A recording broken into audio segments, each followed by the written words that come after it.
기후 위기 관련 소재 많을 테니까 잘 챙겨. 사람들은 위기 스토리에 더 몰입한다니까. CNN 선임 프로듀서 마크 스펜서가 동료에게 보낸 메시지였습니다. 그는 서울을 전형적인 동아시아 콘크리트 정글이라고 단정했어요. 1천만 과밀 도시에서 자연이라고 할 만한 게 뭐가 있겠어? 미세먼지, 열섬 현상, 홍수 위험. 이런 게 진짜 뉴스 아니야? 하지만 실제로 서울에 도착한 CNN 생태 다큐 프로듀서 레이니 카터가 목격한 현실은 달랐습니다. 도심 한복판에서 수천 마리 철새가 월동하는 밤섬. 퇴근 후 10분이면 물소리를 들을 수 있는 청계천. 지하철로 갈 수 있는 국립공원급 설산과 숲들. 과연 누가 옳았을까요? 서구 언론이 가진 편견과 한국이 실제로 이뤄낸 기적 사이에는 어떤 진실이 숨어 있을까요? 어떻게 된 일인지 지금 바로 알아보겠습니다. 잠깐만요. 혹시 지금 어디서 듣고 계신가요? 구독과 좋아요 미리 눌러주시면 건강하고 행복한 기운 듬뿍 받으실 거예요. 저는 레이니 카터입니다. CNN에서 도시 생태 다큐멘터리를 만드는 프로듀서예요. 45세가 되도록 전 세계 메가시티들을 취재해왔습니다. 아프리카 나이로비의 키베라 슬럼, 남미 상파울루의 파벨라, 런던 템즈강의 기적 같은 복원까지. 도시의 절망과 희망을 모두 카메라에 담아왔어요. 하지만 이번 서울행은 달랐습니다. 12월 새벽 인천공항 도착 게이트를 빠져나올 때 첫 느낌은 투명한 추위였어요. 유리병 너머로 보이는 활주로는 하얀 안개에 쌓여 있었고 멀리 어렴풋하게 도시의 실루엣이 아침 햇살을 받고 있었습니다. 제 손가방에는 작은 가죽 노트 하나가 들어 있었어요. 거기엔 이번 프로젝트를 위해 적어둔 세 단어가 있었습니다. 서울, 강, 겨울. 솔직히 말씀드리면 저에게 서울이라는 도시는 하나의 거대한 수수께끼였어요. 1천만 인구가 밀집한 동아시아 최대 메가시티. 초고층 빌딩과 아파트 단지, 끝없는 교통체증과 미세먼지. 자연이라고 해봤자 강변에 일렬로 심어놓은 플라타너스나 은행나무 정도일 거라고 생각했거든요. 공항 리무진 버스에 몸을 맡기고 시내로 들어오는 길. 창밖으로 스쳐 지나가는 풍경은 예상과 크게 다르지 않았어요. 얼어붙은 하천이 콘크리트 제방 사이로 흘러가고 공장 굴뚝들이 멀리 하얀 증기를 뿜어내고 있었습니다. 회색빛 아파트 단지들이 지평선까지 끝없이 이어져 있었어요. 마치 거대한 콘크리트 숲 같았습니다. 역시 전형적인 동아시아식 개발 도시네. 저는 속으로 중얼거리며 창밖을 바라봤어요. 그때 휴대폰이 진동했습니다. 같은 CNN 다큐멘터리 부문 선임 프로듀서인 마크 스펜서에게서 온 메시지였어요. 레인이 서울 도착했지? 기후위기 관련 소재 많을 테니까 잘 챙겨. 홍수 피해, 열섬 현상, 과밀 주택 문제. 시청률 나올 만한 거 말이야. 마크는 항상 이런 식이었어요. 도시의 위기와 재난에만 초점을 맞추는 사람이거든요. 물론 그런 접근도 필요하지만 전 조금 다른 걸 찾고 있었어요. 너무 예쁘게만 찍지 마. 사람들은 위기 스토리에 더 몰입한다니까. 두 번째 메시지가 바로 이어졌어요. 저는 씁쓸하게 웃었습니다. 하지만 동시에 마음 한구석이 무거워지는 걸 느꼈어요. 이번 프로젝트가 CNN 내부에서 마크와 제가 경쟁하는 구도라는 걸 잘 알고 있었거든요. 시청률이 낮으면 제 팀이 축소될 수도 있었어요. 명동 근처 호텔에 도착해서 체크인을 마치고 방에 들어갔습니다. 캐리어에서 촬영 장비를 꺼내 점검하고 내일 일정을 다시 한번 확인했어요. 창문을 열자 12월의 차가운 공기가 뺨을 스쳤어요. 그와 함께 희미한 강 냄새가 들어왔습니다. 달큰하면서도 시원한 겨울강 특유의 냄새였어요. 창밖으로 내려다보니 멀리 어둠 속에 강 하나가 길게 누워 있었습니다. 그게 바로 한강이었어요. 생각보다 넓었습니다. 그리고 강 주변에 고층 빌딩들이 빽빽하게 서 있었는데 이상하게 압박감보다는 조화로운 느낌이 들었어요. 도시의 불빛들이 강물에 반사되어 금빛으로 흔들리고 있었습니다. 가끔씩 강 위를 작은 불빛이 움직여 지나갔어요. 아마 야간 운항하는 유람선이나 화물선일 거였습니다. 내일부터 시작이네. 저는 노트북을 열어 촬영 스케줄을 다시 점검했어요. 첫 번째 목적지는 밤섬 겨울철새학교였습니다. 도심 한복판에서 철새를 관찰한다는 프로그램이었어요. 솔직히 기대는 크지 않았습니다. 아마 몇 마리 오리 정도를 망원경으로 보는 수준일 거라고 생각했거든요. 도시는 콘크리트가 아니라 숨을 쉬는 생물이다. 이것이 제가 20년간 도시 생태를 취재하며 믿어온 철학이었어요. 아무리 큰 메가시티라도 어딘가에는 자연의 숨구멍이 있을 거라고 생각했습니다. 런던의 하이드파크, 뉴욕의 센트럴파크, 파리의 블로뉴 숲처럼 말이에요. 서울도 그런 곳이 있을까요? 아니면 정말로 마크가 주장하는 것처럼 기후위기와 과밀로 신음하는 콘크리트 정글일까요? 침대에 누워 천장을 바라보며 생각했어요. 젊은 시절 아프리카와 남미 슬럼가를 취재하면서 깨달은 게 있었거든요. 제가 찍은 절망적인 영상들이 현지 사람들에게는 상처가 될 수 있다는 것. 그때부터 방향을 바꿨어요. 도시의 위기만 보여주는 게 아니라 회복과 희망의 가능성도 함께 담으려고 노력했습니다. 이번 서울편도 그런 관점에서 접근하고 싶었어요. 물론 문제가 있다면 솔직하게 보여주되 이 도시가 어떻게 숨을 쉬고 있는지도 찾아보고 싶었습니다. 창밖으로 한강이 여전히 조용히 흘러가고 있었어요. 강 너머로는 수많은 아파트 불빛들이 반짝이고 있었습니다. 저 안에는 1천만 명의 사람들이 살고 있겠죠. 모두들 어떻게 이 거대한 도시에서 숨을 쉬고 있을까요? 어떤 공간에서 위로받고 어떤 순간에 자연을 느끼고 있을까요? 휴대폰의 마크에게서 마지막 메시지가 와 있었어요. 내일부터 본격 취재지. 미세먼지 농도, 아파트 과밀 현황, 홍수 위험 지역 꼭 챙겨. 그래야 임팩트 있어. 저는 답장을 보내지 않았어요. 대신 창가로 가서 한강을 다시 한번 바라봤습니다. 어둠 속에서도 강은 계속 흘러가고 있었어요. 멈추지 않고 조용히, 꾸준히. 내가 직접 보고 판단하자. 이것이 20년간 도시를 취재하며 배운 가장 중요한 원칙이었어요. 선입견은 종종 현실보다 더 강력하지만 때로는 가장 예상치 못한 곳에서 가장 아름다운 진실을 발견하기도 하거든요. 노트를 꺼내서 첫 번째 메모를 적었어요. 12월 22일 서울 도착. 첫인상 생각보다 넓은 강, 생각보다 조용한 밤. 도시와 강이 서로를 압도하지 않는 느낌. 그리고 한 줄을 더 추가했습니다. 이 도시는 정말 숨을 쉬고 있을까? 내일부터 그 답을 찾아보자. 잠들기 전 마지막으로 창밖을 내다봤어요. 한강 위로 새벽 안개가 서서히 내려앉기 시작했습니다. 도시의 불빛들이 하나씩 꺼져가고 있었어요. 하지만 강은 여전히 흘러가고 있었습니다. 1천만 명이 잠든 도시를 품고서 묵묵히.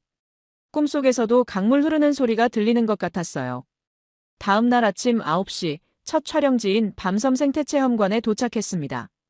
마포대교 위에 자리 잡은 작은 건물이었어요. 바깥에서 보면 그냥 다리 난간 옆에 붙은 평범한 컨테이너 같은 시설이었습니다. 솔직히 기대가 크지 않았어요. 하지만 문을 열고 안으로 들어서는 순간 완전히 다른 세계가 펼쳐졌습니다. 거대한 유리창 너머로 겨울 한강의 장관이 시야에 들어왔어요.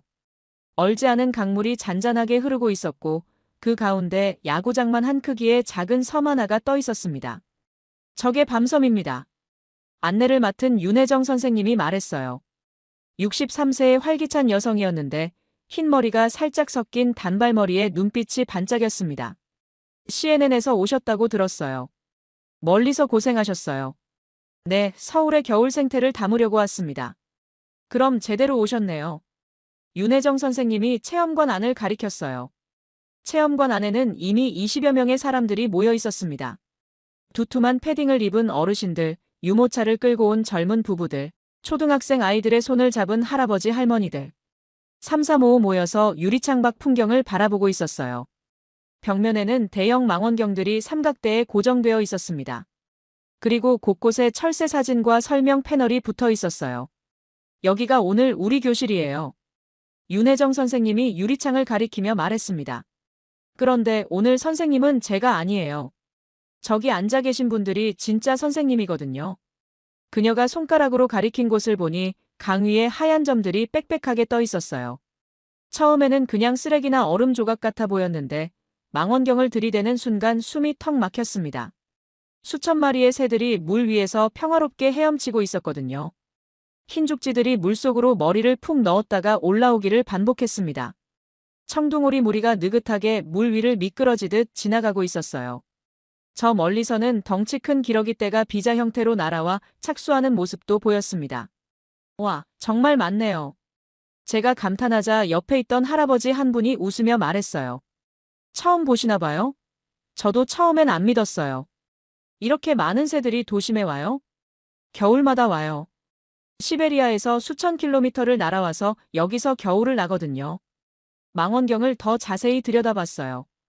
밤섬의 나뭇가지들에는 민물가마우지들이 줄지어 앉아 있었습니다. 검은 목을 길게 빼고 날개를 활짝 펼쳐 말리고 있는 모습이 마치 빨래를 널어놓은 것 같았어요. 물가 얕은 곳에서는 외가리 한 마리가 조각상처럼 가만히 서서 물고기를 기다리고 있었습니다. 긴 다리로 조심스럽게 한 걸음씩 옮겨다니는 모습이 인상적이었어요. 저건 말똥가리예요. 윤혜정 선생님이 하늘을 가리켰습니다. 정말로 하늘 위에서 큰 새 한 마리가 둥글게 선회하며 내려오고 있었어요. 날개를 펼친 모습이 웅장했습니다. 맹금류군요. 맞아요. 겨울철에 이곳까지 내려와서 사냥해요. 그때 물 위에서 갑자기 물보라가 일었습니다. 갈색 털덩어리 하나가 폴짝 솟아올랐다가 이내 물속으로 사라졌어요. 저건 뭐예요? 수달이에요. 윤혜정 선생님이 흥분해서 말했습니다. 수달이 도심 한복판에 살아요? 2015년부터 한강에 돌아왔어요. 수달이 산다는 건 생태계가 아주 건강하다는 증거거든요. 저는 정말 놀랐어요. 런던의 템즈강에서도 수달을 보는 건 대단한 일인데 서울 한복판에서 수달을 본다니. 체험관 한쪽에서는 아이들이 스케치북을 펼치고 새 그림을 그리고 있었어요. 할아버지가 손자 옆에 앉아서 새 이름을 하나씩 알려주고 있었습니다. 할아버지, 저 하얀 새는 뭐예요? 저건 흰죽지야. 러시아 시베리아에서 온 거야. 러시아에서 왔어요? 정말요? 그럼. 아주 추운 곳에서 우리나라로 피서 오신 거지. 피서요? 겨울인데요? 할아버지가 웃으며 설명했어요. 시베리아는 우리보다 훨씬 추워. 그래서 여기가 따뜻한 남쪽이야. 우리가 강을 깨끗하게 만들어줘서 고맙다고 매년 인사하러 오는 거야. 저는 그 대화를 들으며 가슴이 따뜻해졌어요. 환경보호가 추상적인 개념이 아니라 할아버지와 손자가 나누는 일상 대화로 이어지고 있었거든요. 선생님, 여기는 언제부터 이런 프로그램을 하신 거예요? 윤혜정 선생님이 답했어요. 한 10년 넘었죠. 처음엔 새가 별로 없었는데 해마다 늘어나더라고요. 왜 늘어났을까요? 강이 깨끗해졌으니까요. 그리고 사람들이 새를 방해하지 않으니까. 그녀가 밤섬을 가리켰어요. 저 섬에는 일반인이 들어갈 수 없어요. 새들만을 위한 공간이거든요. 출입이 금지된 거예요?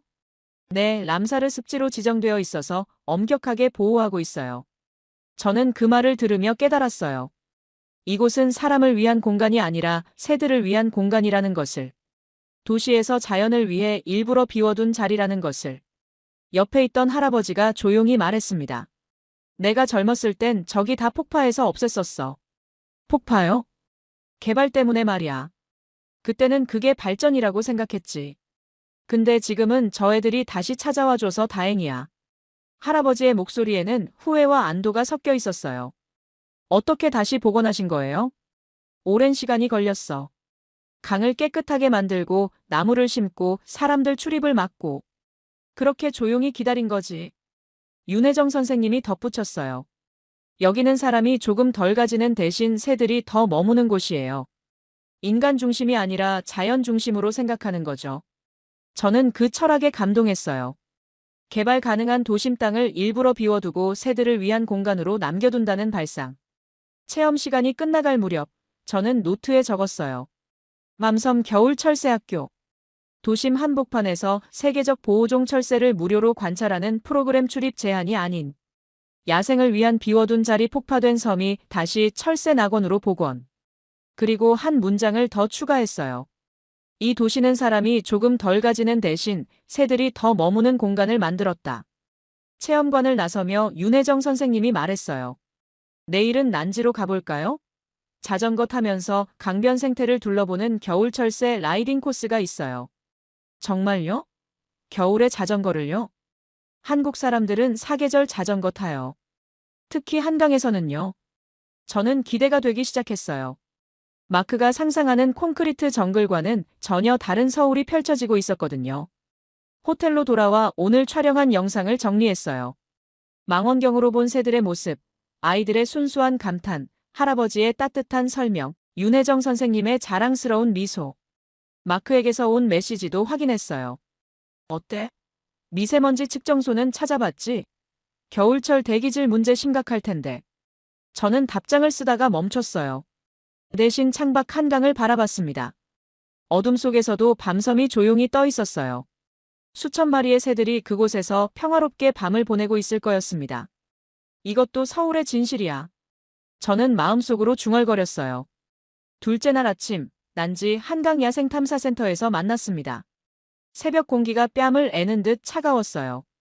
하지만 놀랍게도 한강변 자전거 도로에는 벌써 사람들이 나와 있었습니다.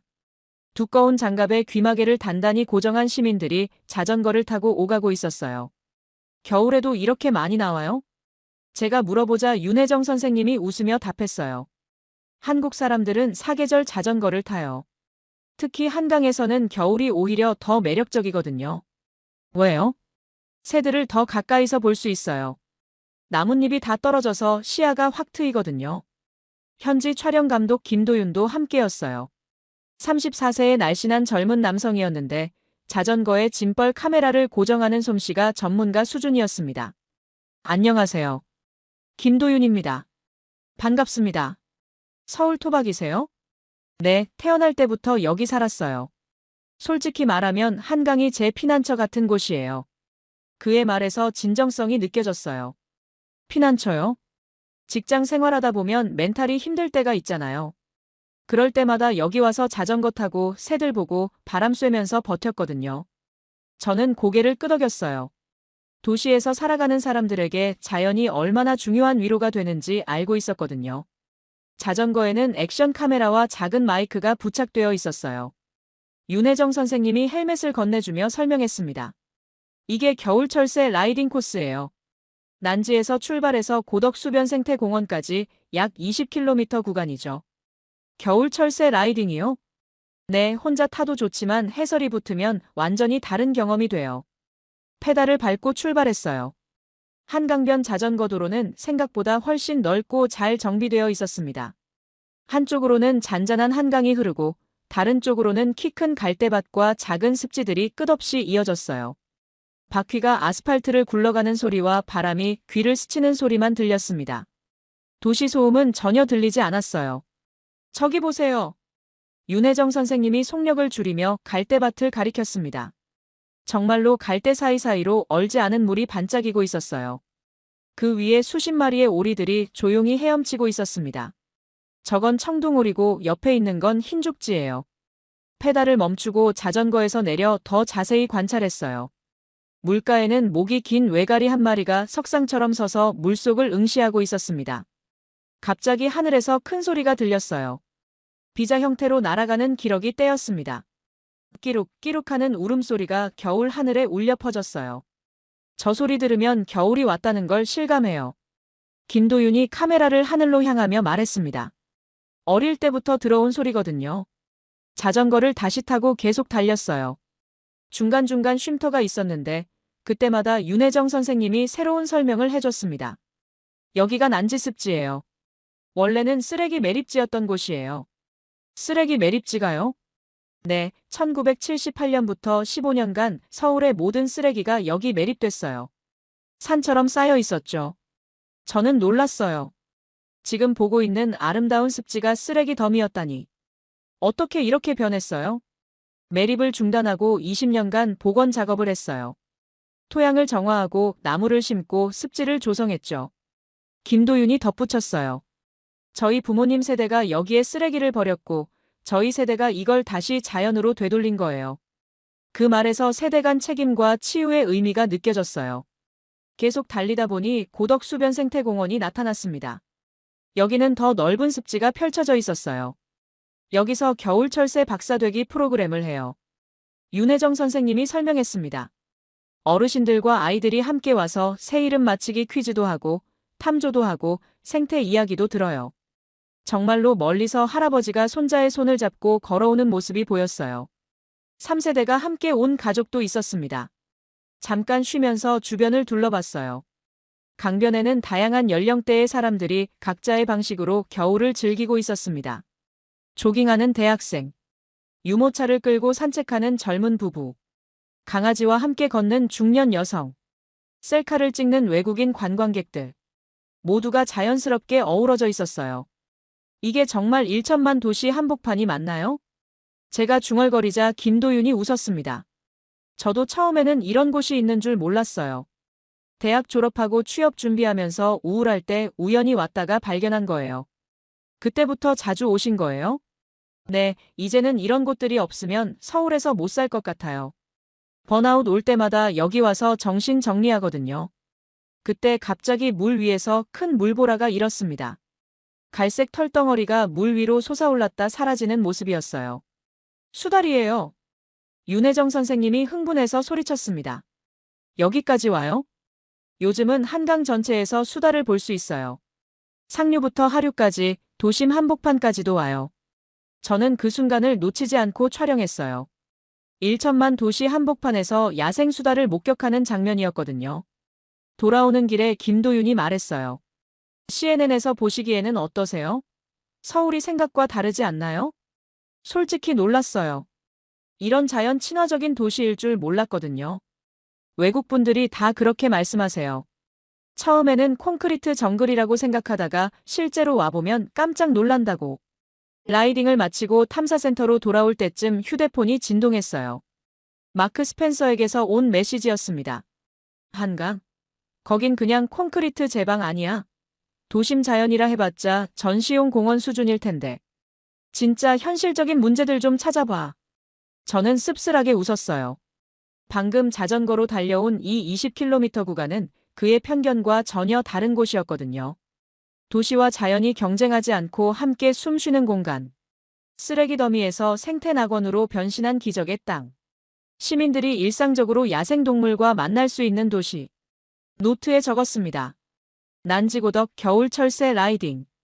20km 구간을 자전거로 달리며 수달과 철새를 동시에 만나는 도시. 쓰레기 매립지에서 생태낙원으로 20년간 복원한 기적. 3세대가 함께 즐기는 도심 속 자연보호구역급 체험. 그리고 가장 중요한 한 줄을 추가했어요. 이 도시의 폐는 생각보다 훨씬 크고 깊다. 그리고 시민들이 그것을 제대로 활용하고 있다. 셋째 날 저녁 6시 광화문 근처에서 만났습니다. 러시아워 한복판이었어요. 지하철역에서 쏟아져 나오는 직장인들, 버스. 정류장에 길게 늘어선 줄, 차들이 붉은 브레이크 등을 길게 이어붙인 도로. 전형적인 메가시티의 퇴근 시간 풍경이었습니다. 이제 진짜 서울다운 모습을 보시는군요. 윤혜정 선생님이 웃으며 말했어요. 하지만 여기서 10분만 걸어 내려가면 완전히 다른 세상이 있어요. 정말일까요? 그녀의 안내를 따라 빌딩들 사이사이로 난 좁은 계단을 따라 아래로 내려갔어요. 계단 곳곳에는 청계천 방향이라는 안내판이 있었습니다. 몇 개의 계단을 내려가자 갑자기 다른 세상이 나타났어요. 도심 한복판을 가로지르는 작은 물길, 청계천이 조용히 흐르고 있었습니다. 와! 저는 감탄사가 절로 나왔어요. 차들이 싱싱 달리는 대로 바로 아래에 이런 공간이 있다니. 물소리가 도시 소음을 다 덮어버렸어요. 천변에는 벌써 산책하는 사람들이 나와 있었습니다. 정장을 입고 넥타이를 느슨하게 푼 직장인들. 이어폰을 끼고 조깅하는 젊은 사람들. 손을 잡고 천천히 걷는 연인들. 여기서 최병남 할아버지를 만날 거예요. 윤혜정 선생님이 말했어요. 72세인데 매일 여기를 걸으세요. 정말로 다리 아래에서 목도리를 바짝 올린 할아버지 한 분이 천천히 걸어오고 있었어요. 걸음걸이는 느렸지만 익숙하고 안정적이었습니다. 할아버지, 안녕하세요. 아, 윤 선생님. 오늘도 외국 손님이 오셨네요. 최병남 할아버지가 저를 보며 반갑게 인사했어요. CNN에서 오셨다고 들었어요. 멀리서 고생 많이 하셨어요. 안녕하세요. 서울의 생태를 담으러 왔습니다. 그럼 제대로 오셨네요. 여기가 바로 서울 사람들의 일상이거든요. 할아버지와 함께 천변길을 걸었어요. 퇴근하고 10분만 걸어 내려오면 이 물소리가 들려요. 할아버지가 흐르는 물을 가리키며 말했습니다. 예전엔 상상도 못했죠. 이 자리에 이런 물길이 있을 거라고. 천변 낮은 곳에는 오리 몇 마리가 몸을 웅크리고 있었어요. 조용히 서 있는 외가리 한 마리가 가로등 불빛 아래 거의 조각상처럼 서 있었습니다. 새들도 여기 와요? 당연하죠. 이 친구들도 퇴근 후에 쉬러 나온 거예요. 할아버지가 농담 섞어 말했어요. 여기는 예전에 어땠나요? 제가 물어보자 할아버지가 위쪽 대로를 가리켰습니다. 여기요? 예전엔 다 덮여 있었어요. 저 위에 도로만 있었고 물은 다 저 아래 어둠 속에서 썩고 있었죠. 언제부터 이렇게 변한 건가요? 한 20년 전부터요. 덮개를 걷어내고 물길을 되살린 거예요. 할아버지가 잠시 멈춰서서 흐르는 물을 가만히 바라봤어요. 저는 은퇴 후에 여기를 알게 됐어요. 처음에는 그냥 산책로인 줄 알았는데 매일 오다 보니까 이게 제 치료제가 된 거예요. 치료제요? 나이 들면 이것저것 아픈 데가 생기잖아요. 몸도 그렇고 마음도 그렇고. 그런데 여기 한 바퀴 돌고 오면 그래도 살만하다 하는 생각이 들어요. 그 말에서 깊은 진정성이 느껴졌어요. 도시재생이 단순한 개발 사업이 아니라 시민들의 일상적 위로라는 걸 깨달았습니다. 물가에서 뭔가 움직이는 게 보였어요. 저건 뭔가요? 수달 발자국이에요. 윤혜정 선생님이 흥미롭게 말했어요. 청계천에도 수달이 와요. 도심 한복판까지 말이에요. 정말로 진흙 위에 작은 발자국들이 선명하게 찍혀 있었어요. 5개 발가락이 뚜렷한 수달의 발자국이었습니다. 도심에서 수달 발자국을 보다니. 제가 감탄하자 할아버지가 웃었어요. 요즘 젊은 사람들은 당연하게 생각하는데 우리 세대는 매번 신기해요. 퇴근하는 직장인들이 계속 계단을 내려와 천변길로 합류했어요. 각자 다른 방향으로 걸어가지만 모두들 편안한 표정이었습니다. 스트레스 풀러오는 사람들이 많아요. 김도윤이 말했어요. 저도 야근하고 나면 집에 바로 안 가고 여기서 한 바퀴 돌고 가요. 그럼 머리가 맑아져요. 서울 사람들이 다 그래요? 많은 사람들이 그렇죠. 특히 직장인들. 지하철역에서 집까지 가는 길에 잠깐 들르는 거예요. 젊은 여성이 이어폰을 끼고 조깅하며 지나갔어요. 중년 남성이 벤치에 앉아 휴대폰을 보고 있었습니다. 커플이 손을 잡고 다리 위 불빛을 보며 걸어가고 있었어요. 모두가 자연스럽고 평화로웠어요. 외국에서는 이런 곳을 뭐라고 불러요? 최병남 할아버지가 궁금해했습니다. 도시재생, 하천복원 이런 말들을 쓰죠. 어려운 말이네. 우리는 그냥 물 다시 살린 것이라고 해요. 할아버지의 표현이 더 와닿았어요. 저녁이 깊어가면서 청계천의 밤 풍경이 펼쳐졌습니다. 가로등이 물에 반사되어 금빛으로 흔들렸어요. 다리 위로는 차들이 지나가며 불빛을 그어놓았습니다. 새들도 밤에 여기 있어요? 제가 물어보자 윤혜정 선생님이 답했어요. 외가리는 밤에 더 활동적이에요. 저 친구 보세요. 정말로 어둠 속에서 외가리 한 마리가 물가를 따라 조심스럽게 걸어가고 있었어요. 최병남 할아버지가 마지막에 한 말이 특히 기억에 남아요. 새들도 그렇겠죠, 뭐. 하루 종일 바쁘게 살다가 저녁에 여기 와서 피로 풀고 가는 거 아니겠어요? 그런가요? 사람이나 새나 마찬가지예요. 물 흐르는 소리 들으면 마음이 편해지거든요. 호텔로 돌아와 오늘 영상을 정리하며 생각했어요. 런던의 템즈 강과는 완전히 다른 느낌이었습니다. 더 일상적이고 더 시민 친화적이었어요. 노트에 적었어요. 청계천. 퇴근 후 10분 거리, 도심 한복판에서. 물소리와 새를 만날 수 있는 치유 공간 복개된 하천을 되살려 시민들의 일상적 위로가 된 도시 재생의 모범. 직장인들의 일상적 스트레스 해소 공간이자 수달까지 찾아오는 도심 생태 통로. 마크에게서 온 메시지도 확인했어요. 청계천? 그거 그냥 인공적으로 만든 관광지 아니야? 진짜 환경 문제는 따로 있을 텐데. 저는 답장하지 않고 창밖을 내다봤어요. 어둠 속에서도 청계천은 계속 흘러가고 있었습니다. 수십만 명의 시민들이 매일 그 물소리에 위로받으며 살아가고 있었어요. 넷째 날, 지하철 2호선을 타고 뚝섬 유원 지역에서 내렸어요. 지하철 몇 정거장만 타면 국립공원급 숲이 나와요. 윤혜정 선생님이 자랑스럽게 말했습니다. 정말로 지하철역 출구에서 5분도 안 걸어가니 서울숲 입구가 나타났어요. 겨울이라 나뭇잎은 모두 떨어졌지만 가지 끝마다 딱딱하게 맺힌 겨울눈들이 오전 햇빛을 받아 반짝였습니다. 여기도 원래는 다른 용도였어요. 김도윤이 설명했습니다. 골프장이랑 경마장, 정수장이 있던 곳이에요.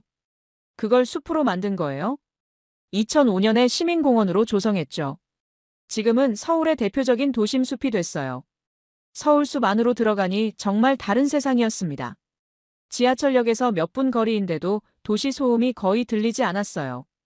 산책로를 따라 걷는데 발밑에 작은 흔적들이 보였습니다. 토끼 발자국, 다람쥐가 파놓은 도토리 구멍들. 여기 정말 야생동물이 살아요? 당연하죠. 노루도 있어요. 김도윤이 숲 깊은 곳을 가리켰어요. 도심에서 노루를요? 새벽이나 저녁에 간혹 나타나요. 시민들이 사진 찍어서 SNS에 올리면 난리 나죠. 정말 신기했어요. 1천만 도시 한복판에서 노루를 볼 수 있다니. 숲속으로 더 들어가니 작은 연못이 나타났어요. 그 주변에는 겨울철 새들이 여유롭게 헤엄치고 있었습니다. 여기는 서울숲 생태숲이에요. 윤혜정 선생님이 설명했어요. 사람이 들어갈 수 없는 구역이에요. 동물들만을 위한 공간이죠. 철책 너머로 보이는 숲은 정말 원시림 같았어요. 쓰러진 나무도 그대로 놔두고 낙엽도 치우지 않았습니다. 왜 사람이 못 들어가요? 동물들이 편안히 쉴 수 있도록 하려고요. 도시에서도 완전히 야생인 공간이 필요하거든요. 그때 하늘에서 까마귀들이 떼를 지어 날아왔어요. 나뭇가지에 앉더니 시끄럽게 울어댔습니다. 저 친구들이 숲의 주인이에요. 김도윤이 웃으며 말했어요. 어릴 때부터 여기서 봤거든요. 까마귀 떼 보면 서울숲이구나 싶어요. 오후에는 남산으로 이동했어요. 케이블카를 타고 올라가는 동안 창밖으로 남산숲이 펼쳐졌습니다.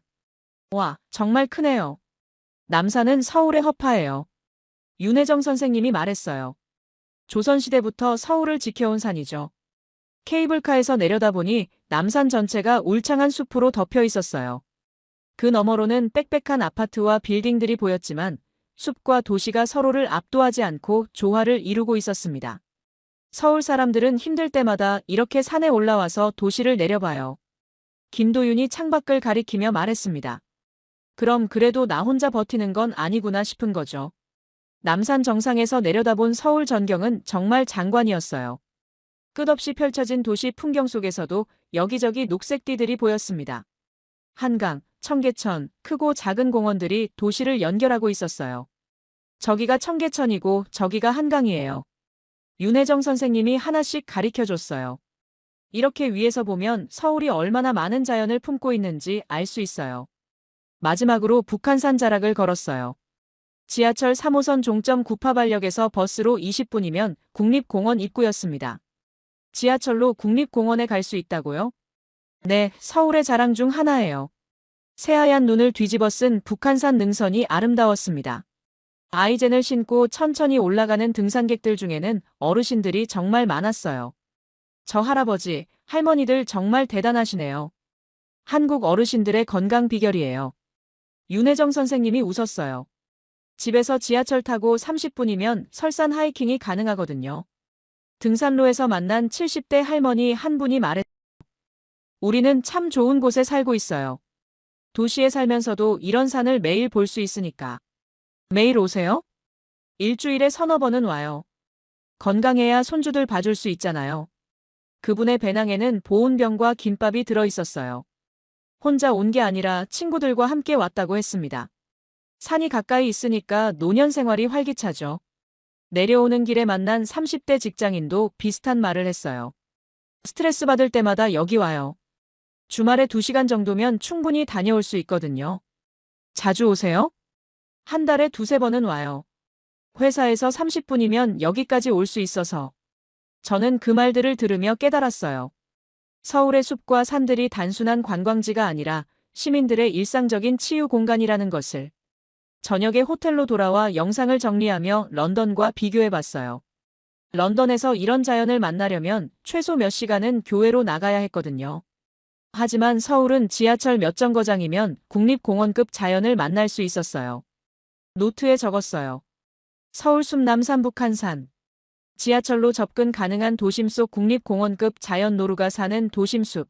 케이블카로 오르는 도심산, 설산 하이킹이 가능한 지하철 종점.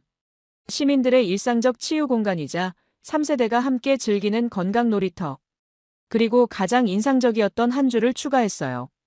강이 도시의 허파라면 서울의 숲과 산들은 도시의 어깨 같은 존재다. 힘들 때 기대고 올라가서 숨 고를 수 있는 곳. 다섯째 날 한강 본류가 아닌 작은 생태 통로들을 찾아갔습니다. 여의도역에서 도보로 10분 거리에 있는 여의색강 생태공원. 초고층 빌딩들과 여의대로 8차선 도로 바로 옆이었는데 입구로 들어서는 순간 완전히 다른 세상이었어요. 갈대와 작은 물길이 미로처럼 얽혀있는 조용한 습지였습니다. 여기가 여의색강이에요. 서울시 생태도시 전략 담당 박은지 과장이 설명했습니다. 39세의 차분한 공무원이었는데 생태 정책에 대한 이해가 깊었어요. 한강 본류와 연결된 작은 지류예요. 원래는 그냥 하천이었는데 생태공원으로 조성했죠. 나무다리를 건너며 주변을 둘러봤어요. 바로 옆에는 63빌딩과 IFC가 우뚝 서 있었는데 이곳만큼은 완전한 자연이었습니다. 아이들이 다리 위에서 조용히 물속을 들여다보고 있었어요. 무언가를 발견했나 봐요. 뭔가 움직여. 한 아이가 작은 목소리로 말했어요. 그때 어디선가 갈색 털덩어리가 물 위로 머리를 내밀었다가 번개처럼 사라졌습니다. 수달이에요. 윤혜정 선생님이 흥분해서 외쳤어요. 아이들이 와. 하며 감탄했지만 엄마가 손가락을 입에 대며 쉿했어요. 수달이 여의도까지 와요? 제가 놀라며 물어보자 박은지 과장이 답했어요. 한강 전체가 연결되어 있으니까요. 수달이 이곳까지 온다는 건 생태계가 그만큼 건강하다는 증거예요. 윤혜정 선생님이 낮은 목소리로 설명했어요. 수달이 예민해요. 물이 깨끗하고 먹이가 풍부해야 살 수 있거든요.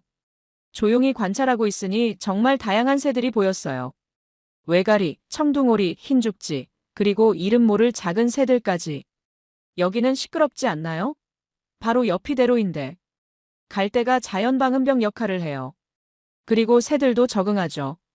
정말로 갈대숲 안쪽은 놀랍도록 조용했어요. 바로 옆에서 차들이 쌩쌩 달리고 있는데도 물소리와 새소리만 들렸습니다. 오후에는 강동구 길동생태공원으로 이동했어요. 지하철 5호선 길동역에서 버스로 10분 거리였습니다.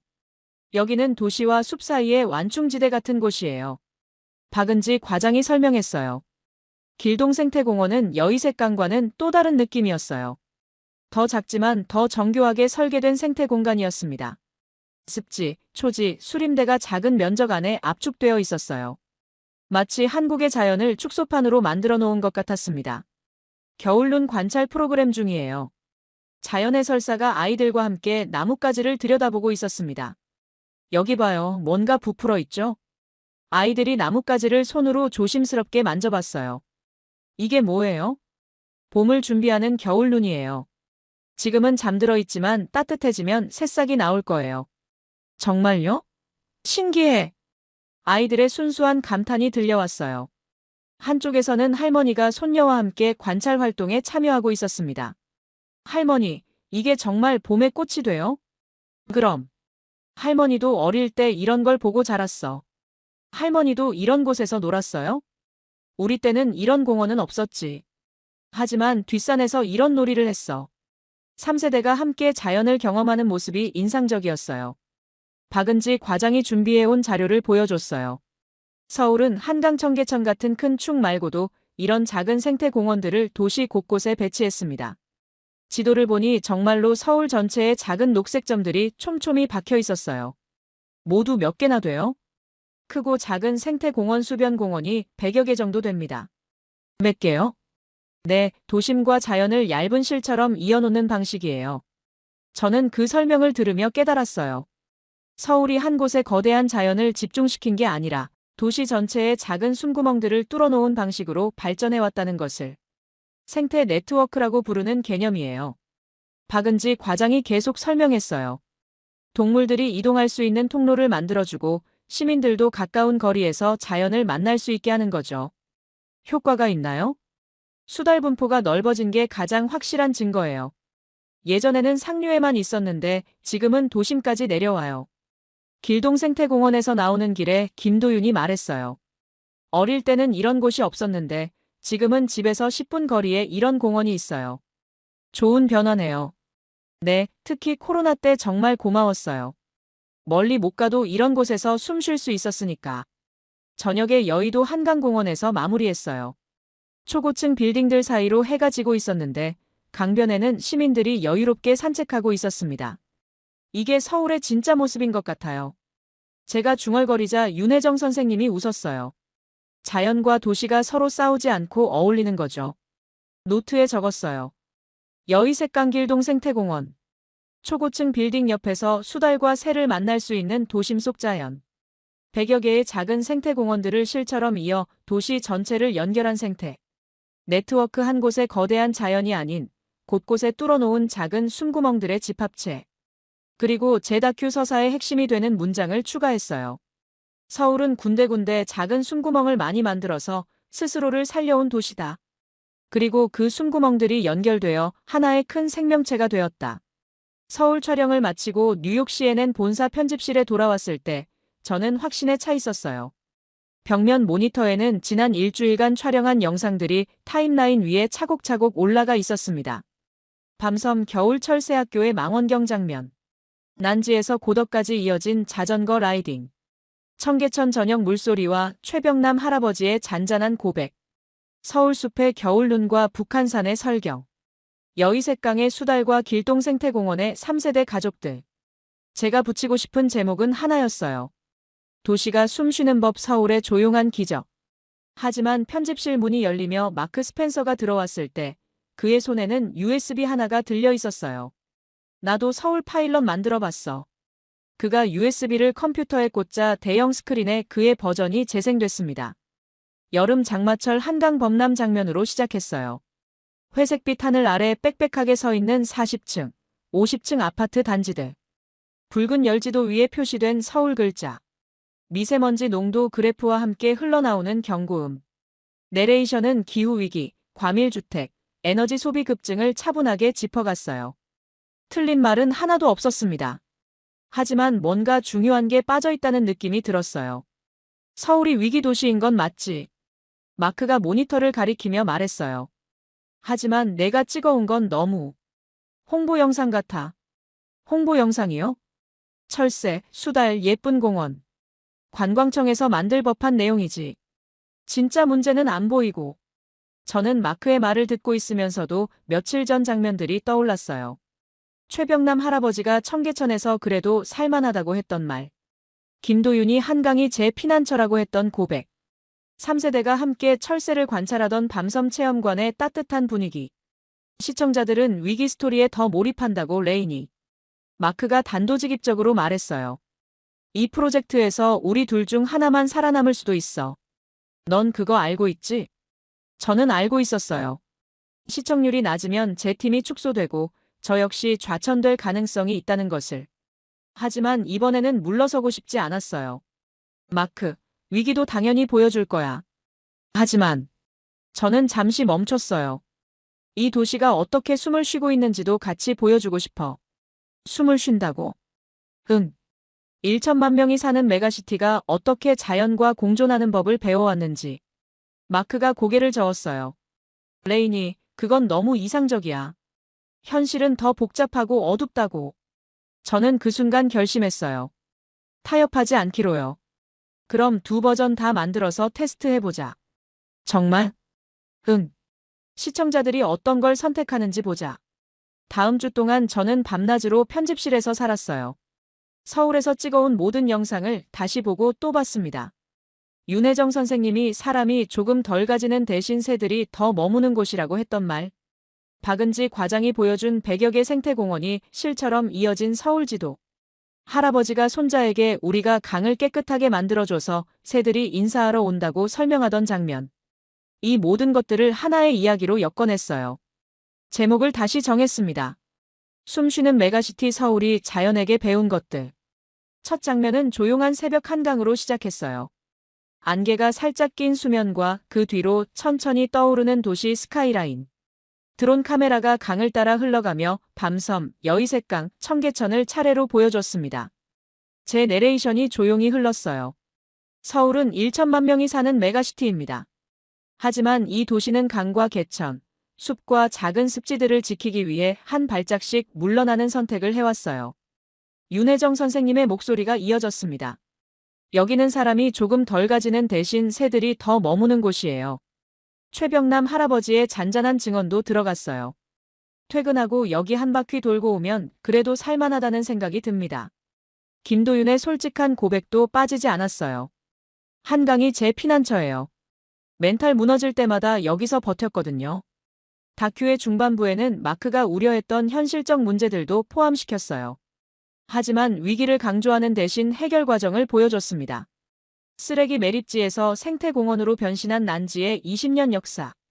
복개된 청계천을 되살린 시민들의 노력. 폭파됐던 밤섬이 다시 철새 낙원이 된 기적. 마지막 장면은 한강 위를 저공 비행하는 샛대를 따라가다가 서서히 시야가 넓어져 강과 숲과 빌딩이 함께 들어오는 겨울 파노라마였어요. 제 마지막 내레이션이었습니다. 도시는 자연에게 한 발 물러날 때 오히려 더 단단해집니다. 서울의 겨울이 그것을 증명하고 있어요. 두 버전 모두 사내 테스트 상영을 거쳤어요. 마크의 버전 시청률 예측 7.2%, 충격도 높음, 기억 지속도 중간. 제 버전 시청률 예측 8.9%, 충격도 중간, 기억 지속도 높음. 예상외였어요. 내 버전이 이겼네. 마크가 아쉬워하면서도 인정했어요. 시청자들이 희망적인 스토리를 원하나 보다. 결국 제 버전으로 방영이 결정됐어요. 방송 후 반응은 놀라웠습니다. 시청률은 예상치를 훨씬 넘어섰고 SNS에서는 서울 여행 문의가 폭주했어요. 특히 겨울철새 라이딩 밤섬 철새학교는 외국인들이 꼭 가보고 싶어하는 코스가 됐습니다. 가장 인상적이었던 건 한국 시청자들의 반응이었어요. 외국인이 우리 동네를 이렇게 예쁘게 봐주다니. 손주 데리고 밤섬 가봐야겠어요. 청계천 산책이 이렇게 의미 있는 줄 몰랐네요.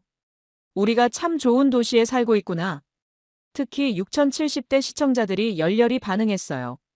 자신들이 젊었을 때 개발한 도시가 늙어서는 자연을 되살린 도시가 되어 외국 언론에 긍정적으로 소개되는 걸 보며 복잡하지만 뿌듯한 감정을 느꼈다고 했습니다. 마크도 결국 인정했어요. 내가 맞았어. 서울에 이런 면도 있었구나. 고마워, 마크. 하지만 내가 지적한 문제들도 분명 있어.